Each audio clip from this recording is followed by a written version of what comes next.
Good morning.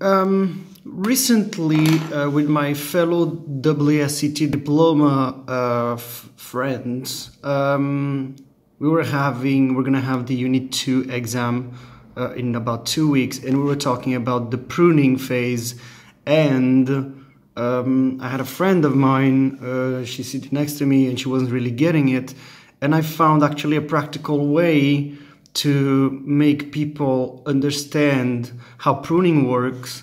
For me, it's pretty straightforward because I'm blessed that I've been pruning since forever. In Portugal, you grow up in the vineyard, so you know this stuff since forever. So I'm gonna make this video also for everyone that is curious or doesn't really understand the thinking process when you prune. Keep in mind that here, it's all about the general rule. There's always an exception, okay? But the general rule is the following.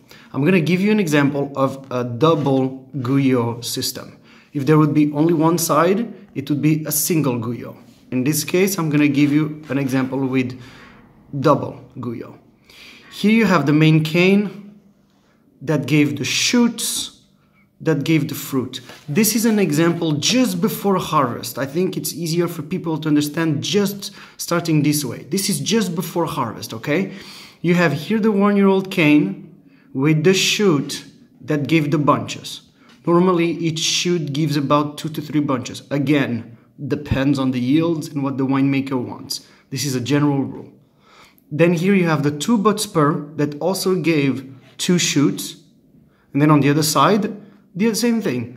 1-year-old cane, shoots, bunches, 2-bud spur, 2 shoots, bunches. Okay? Harvest comes. You remove the fruits to make the wine. You take it off, you process the wine. You process the grapes, you make the wine, blah, blah, blah. Winter comes and all the leaves fall off. So by the time you prune, you have all this without the bunches and the leaves.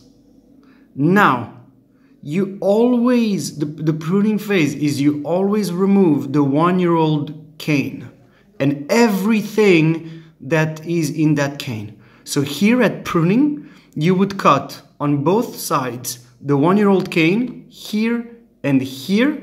You would remove everything that comes with the 1-year-old cane, okay? And then from these 2 shoots of each side, one of them becomes next year's cane that then gives the shoots, and the other one the 2-bud spur. And here on the other side, the same thing. One of them, usually the closest or the closest to the trunk or the healthiest one, becomes the 1-year-old cane, and the other one becomes the 2-bud spur. I hope you understand, guys. Again, this is a rule of thumb. We've already had situations in my vineyard where these 2 shoots are not healthy enough, so I remove this one and I cut it here instead and I keep this one, okay? This is a rule of thumb. Preferably, the priority is always 2-bud spur is the next year's one. I hope this was useful.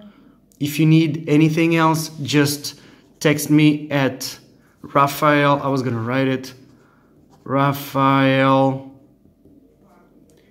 de Lima 91 at Rafael de Lima 91 on Instagram. DM me or email me at rdelima91@gmail.com, and if you need anything else, I'm here to help.